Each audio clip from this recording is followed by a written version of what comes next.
Dudes, playoffs. Men Who Dream Fantasy Football League playoffs. First round of the playoffs. Dude, it's awesome. It's the best time of the year. There's no better feeling. I'm going to fix my little collar there. Oh, my other one. See how they're turned? Chris Davis, that's Chris with a K. Good play in left. The Sirius XM newsroom, I'm Ed Cohen. No hot tea, dudes. Ice water. 81 degrees. Are you kidding me? It does not feel like Christmas. I want a cold front.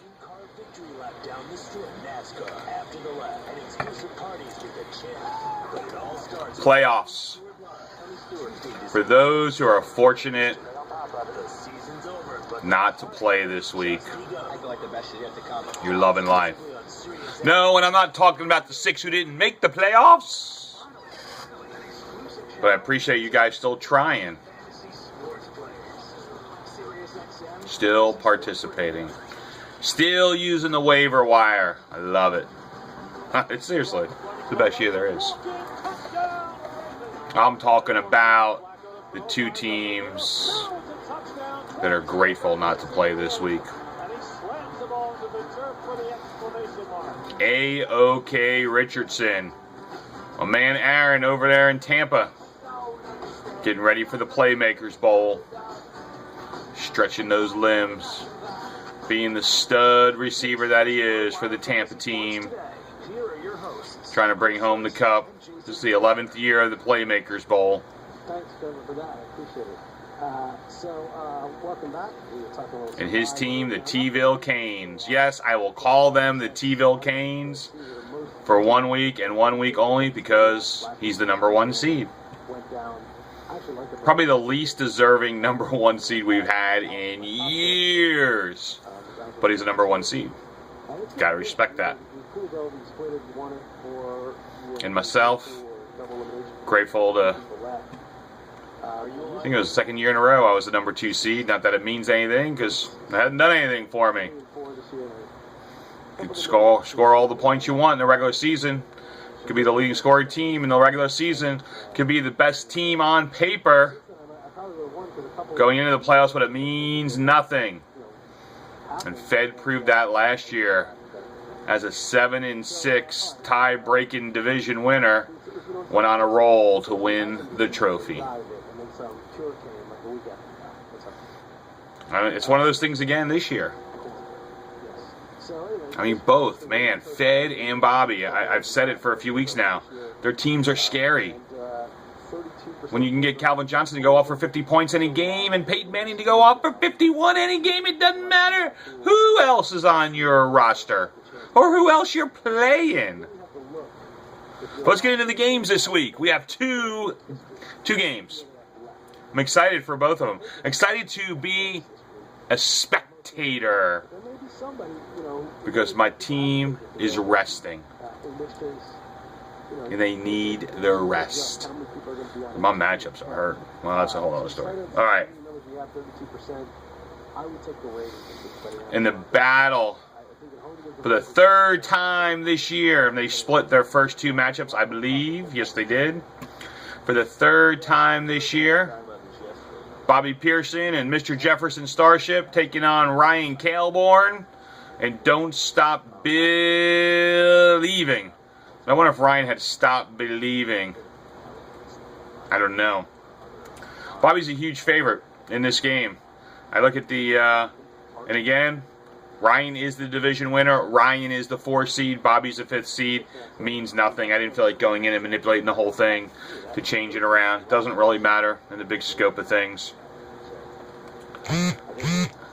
Here's my thoughts on this game. I mean, Bobby's a huge, huge favorite. You got great matchups. Great matchups for Calvin Johnson against Philly and Torrey Smith against Minnesota, which means that means Flacco could have a great game too. Minnesota's pass defense is horrible. It's a big deal. That's a big deal. against Denver was also happening. But you know what? It's still a 5% chance. I mean, I'm actually hoping that Ryan puts in Darren Sproles instead of Brandon Bolden. Andre Ellington's injury could help Rashad Mendenhall a little bit. Might get a couple of sneak touchdowns. I believe in believing. I'm going with the upset this week. Going with an E.J. Manuel blowout. 18, 19, 20-point game, which would be great for him. A run in, a couple passes in. I think he's going to be a good running quarterback this week. I think he's all pumped up, knowing that Florida State, after they crushed Duke on Saturday night,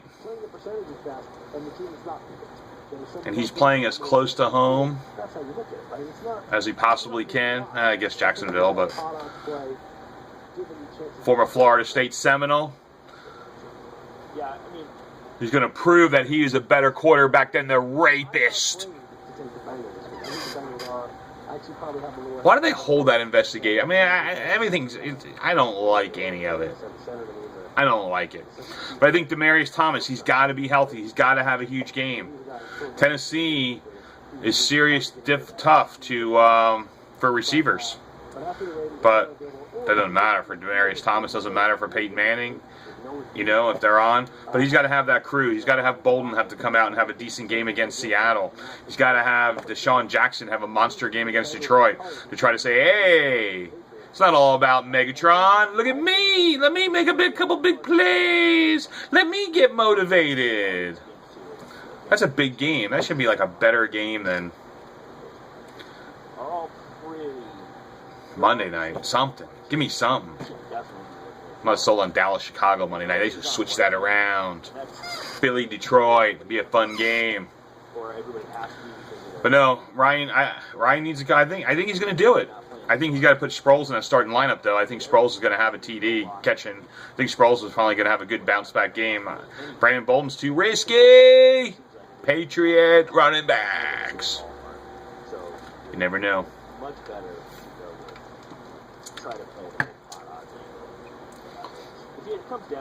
Bobby's going to underperform. We haven't had like great.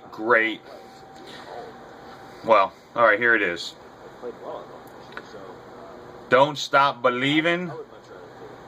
119. They're going to hit their ESPN projection. Hopefully that projection changed. What's Bolden? Bolden's a 4. Sproles is an 8. So 123. They're going to come in at a 119.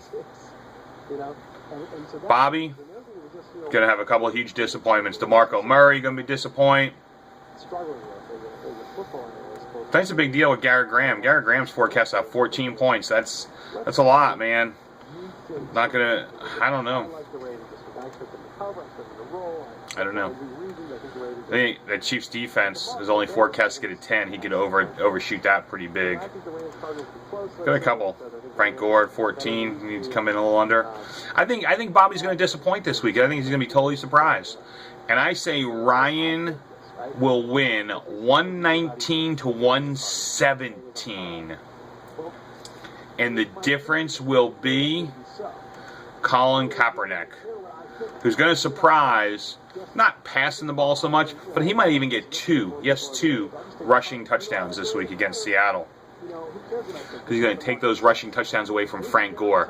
Bobby's going to be struggling, pulling the hairs out of his beard. That'll be the difference. If Kaepernick would have started, they would have won. All right, 119-117. That's my pick. Dude, this next game, the 3 seed and the 6 seed, pretty serious. It's gonna be. I think it's gonna be a pretty high-scoring battle. The defending champion, the mighty Lions of Judah, against my man Photo Philly, the DeB Moore Brawlers. Phil's team solid. Eddie Lacy's been a monster lately. He's been. How has Eddie Lacy been doing? It seems like he's been doing pretty well. But last week he bombed it up. But before that, dude, he's been studly. Wow. It's pretty impressive. Feeling is about this thing. Stafford, another solid game. Jamal Charles, another solid game. Eddie Lacy at home against Atlanta, way solid game. Big deal tonight, Ben Tate. We'll see how Ben Tate does tonight. I'm actually afraid of playing Phil next week. No one in particular does, but So in a way, I kind of want Fed to win. But the odds are that Bobby's going to win against Ryan, even though I'm picking Ryan. And I don't want to play Bobby next week. No way. I don't want to play Phil either next week. on the Survivor. I don't play anybody next week. I want to have 2 buys. You know, if I don't have, even if I think a team. I don't know. This is a tough game, man. I mean, Manning, MJD, you know, it's coming to the end of the year. Going to want a contract, going to want some money. Think he's going to play well. Going against you what you really want to do because of that. I don't have that same kind of situation. I don't know. Obviously, Jordan Reed doesn't look too healthy. But Gonzo, Atlanta's coming back a little bit. They're not bad at all. Knowing that I went with my gut, then Not sold on Ruben Randall. I go with what so-and-so. I imagine that he might move his lineup a little bit, and I don't know. I'd play Amendola. I would play Amendola.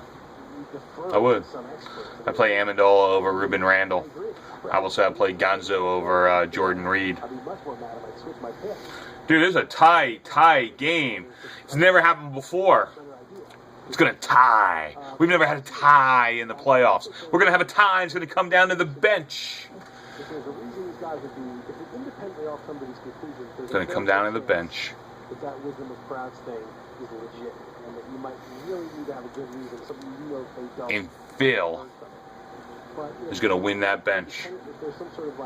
Thanks to 2 studs on the bench. Alex Smith and Tony Romo will win the bench for a photo Philly. That's right.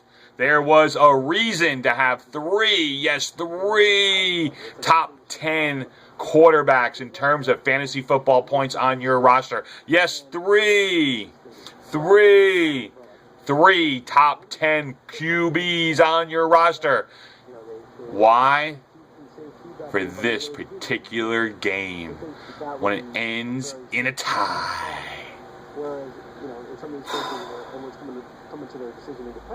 And the only reason it is going to tie is because Alshon Jeffrey is going to have a monster game Monday night against the Cowboys. Fed's going to think he's totally out of it when Monday night comes, when Sunday night leaves. But then all of a sudden, Alshon Jeffrey. I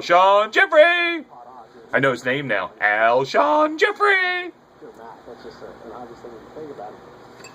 Whoa. What happened there, boys and girls? If I just really have a lead on the game, I will switch. I wouldn't say, you know what, screw Vegas, whatever. The moisture stuck to the tile. I'm going to trust the fact that I've watched a lot of football games. Made the glass stick. This team versus this team. Enjoy the first round of the playoffs.